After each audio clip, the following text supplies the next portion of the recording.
Hello, I'm Reverend Rick, and it is my honor to be with you today. We really hope that this video is a blessing to you. And if it is, please consider making a donation. People watch our videos locally when they cannot necessarily come to church throughout the United States and the world. So please join us and click the link below and make a donation.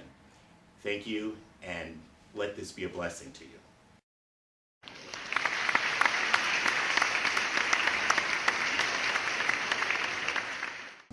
Hand over your eye. Open my eye to see the spiritual truth today. I open my eyes to see the spiritual truth today. Over your ears. Open my ears to hear the spiritual truth today. I open my ears to hear the spiritual truth today. Across your heart, please open my heart to receive the spiritual truth today. I open my heart to receive the spiritual truth today. The spiritual truth I am dealing with this morning comes from the essentials of science of mind. We believe in the control of conditions through the power of this mind. This mind. You know, we are body, soul, and spirit. And it's at the spiritual level that we share consciousness with spirit, with God. That's where we say, that's where our consciousness is.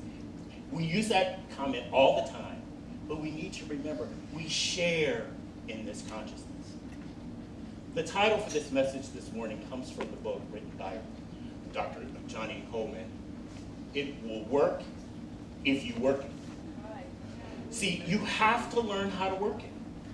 That's the condition, learning how to work it. She gives 5 principles for working it in this book. Right thinking, right words, right actions, right feelings, and right reactions. There are only 2 categories of everything in life. I wish it were more complicated than that, but it really isn't. There are only 2 categories. It is either principle or condition. That's it. Principle or condition. You want to understand how to handle anything in your life? If it's not principle, it's condition, and therefore it is subject to change. See, principle does not change. It does not change whether we believe it or use it or not. God is love, whether you believe it or not. God is able, whether you believe it or not. You are able, whether you believe it or not. And then there is the other category, conditions. It's everything else. If it's not principle, it's a condition, and it is subject to change. Illness, poverty, oppression, racism, it's all a condition. It may be a dramatic one, but it is a condition, and it is subject to change. It's the 1950s. Johnnie Colemon just completed her degree as a teacher. She was from Mississippi. She went to school in Texas. She returns home. She's living with her mother, and one morning the phone rings. It is her physician.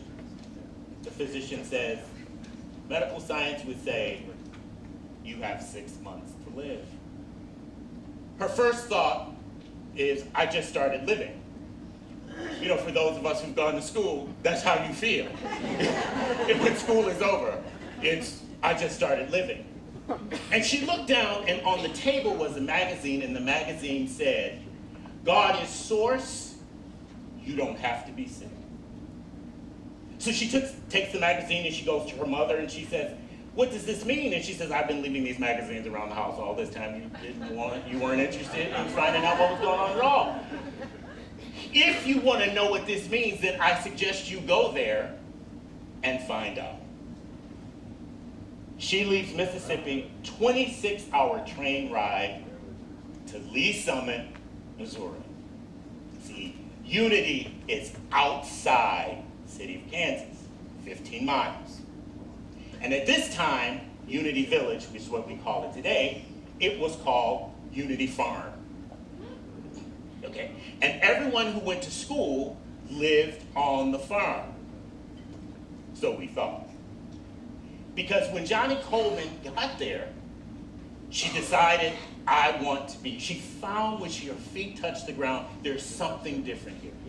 She goes home to her mother's house, packs a bag, and she returns to Lee Summer. She gets there, all the students live at the village, at the farm, except Johnnie Colemon was the first African American to apply to Unity. Remember, this is the 1950s. Segregation is the law of the land. In most states, African American people could not even vote. The interesting thing is, it's exactly like the Revolutionary War. What did the country say? Taxation without representation. We can fight in the army and we can pay taxes, but we have no vote. It's amazing how things just kind of come right around again. If they're not resolved the first time, they just come back. So Johnnie Colemon is here. But Johnnie Colemon has a condition, and she has decided, once she read that one statement that you don't have to be sick, she was determined to overcome this condition. And what about you? Do you have a condition that you need to overcome? If you don't talk to me, I can tell you what your condition is. Because you have one. But the thing here is there's times that, not having an issue resolved is not an option. You have to approach the condition. And this is my theory, this is not in fact my textbook. But the thing is I think it only gets harder until you address the condition. It's either principle or condition. Johnnie Colemon continues through school. It's the third year. She's going back and forth to where she lives every day. So think about this. 4 years, 6 times a week, you drive 30 miles a day. She was serious about the condition. Would you drive 30 miles a day for 4 years to resolve your condition? You will if it gets bad enough. So she does this. Third year, she's going home one day and she ends up in a rainstorm. And she drives under an overpass and her car floods. So what do? She just gets out. There's a hotel. She walks into the hotel. It says vacancy. When she walks in, the desk clerk says, no vacancy. She says, but the sign says, there's vacancy. She says, there's no vacancy for you. Go down the street until you find the next hotel. Johnnie Colemon walks down the street, but she never finds the second motel. So she returns to the first place. She has no choice. So she tells the man, I'm staying here tonight, or you're not staying here tonight. Because see, sometimes you will hit a wall, and you can't go around that wall. You can't go under the wall, you can't go over the wall. You have to go straight through the wall. The wall is nothing but a condition. It's not a principle. Which wall in your life? You got a wall? It's fine for you to go around it if you want to. It's time to go over it and under it if you so choose. But to get it resolved, you are going to have to go through the wall. She returns to Unity the next day, soaking wet, and says, either I live here or I quit. Biblical story about changing conditions. Jesus encounters a man at the pool of Bethesda. Bethesda is the place of compassion, the place of mercy. There are 5 gates to this pool. And there are 5 gates to our consciousness. Okay? We have the eye gate, the ear gate, nose gate, taste gate, and the touch gate. This is where we perceive the condition. And you will believe, if you believe your senses, that this is impossible and it cannot change. But if it is not principle, it can change. Now the amazing thing is maybe we've gotten a little comfortable because we're afraid to say things are possible because it may not happen. By the way, I am called to pray for you. I am not called to heal you. That is not my job. And if I think I can't pray for you, it's because I'm looking for the glory rather than the spirit that is within you overcomes the condition in your life. Even the ones that look absolutely impossible. So Jesus says to the man, do you want to be made whole? The man says to him, as the story goes, you have to go into the pool immediately after the angel touches the water for your healing. And there is no one to put me in the pool. Jesus did not ask why he was there. That wasn't the point. The point is, do you want to be made whole now? It doesn't make a difference what you heard yesterday. Do you want to be made whole now? But the man had an excuse. He had made a bed and moved in with his condition. Have you moved in with yours? Do you have a bed you're laying on? Have you just decided to get comfortable? Pull up the covers, flannel sheets and all, and you have decided, and maybe you even have a nightstand next to it with what you like to drink. Whatever the circumstance is, see, the condition maybe is not bad enough yet. Maybe it's not bad enough. So Jesus says to him, take up your bed, get rid of the excuse, and take up your bed and walk. Now, human race consciousness would say, you're supposed to get in the pool. Jesus was supposed to touch him. None of that happened. But three things we see in this story is this. Number one, he didn't need the pool. That's what people say. Number two, he didn't need Jesus to touch him. Now, I have no problem with Jesus. Jesus and I are cool.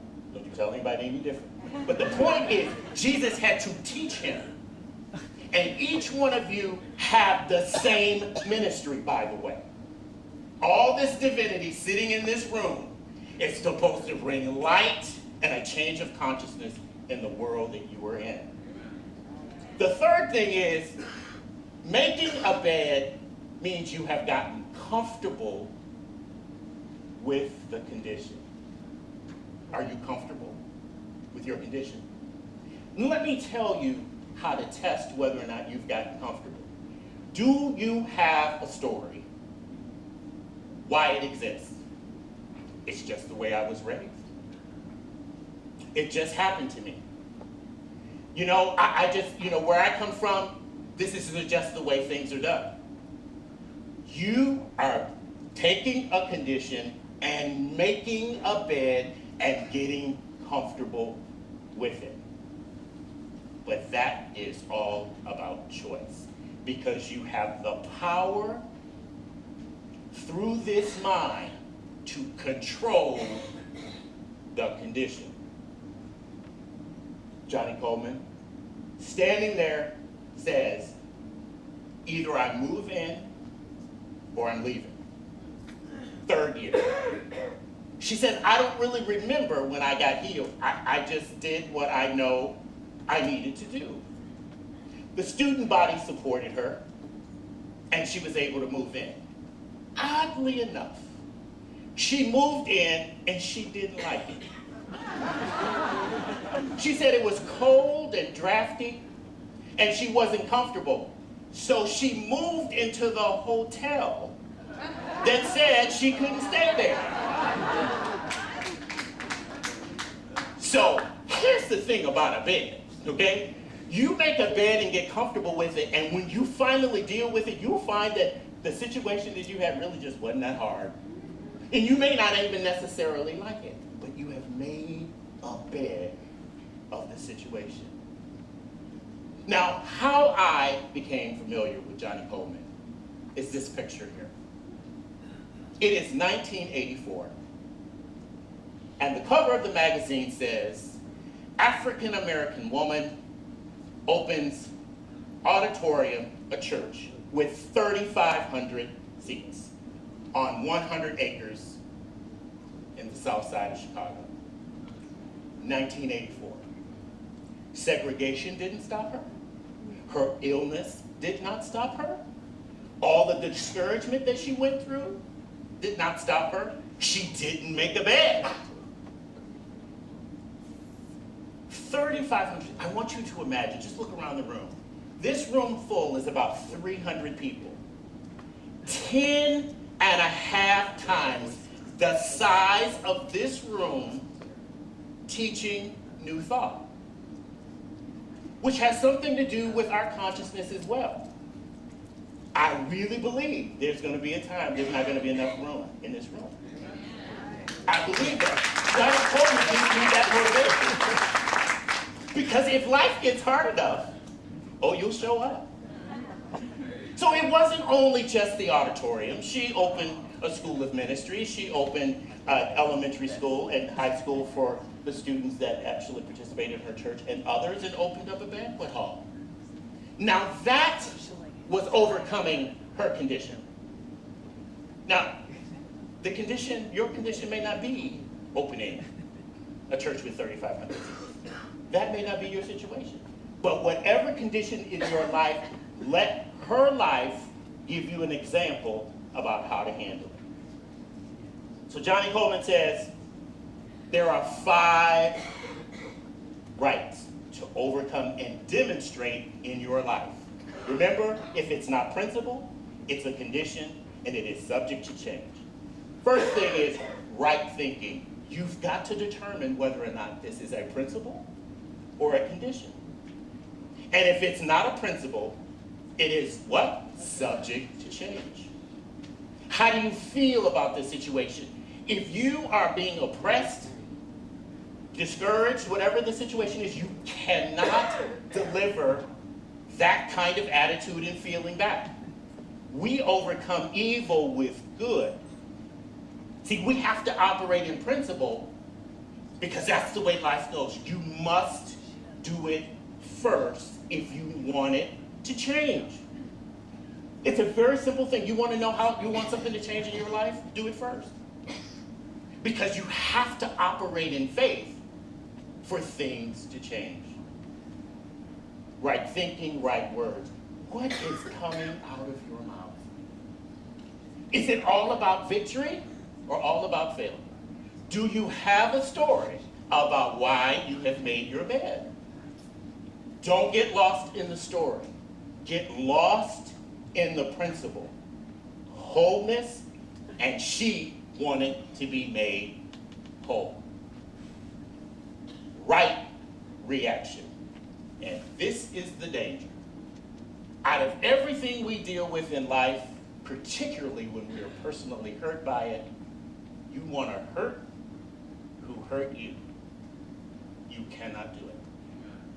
Because if you do, you think it's justified, and it very well may be justified, but it will return to you, pressed down, shaken together, and running over. That works for giving, it works for attitude, it works for how you deal in your life, your job, and everything else. It's just the way the law works. You must do it first. I find encouragement with Johnnie Colemon.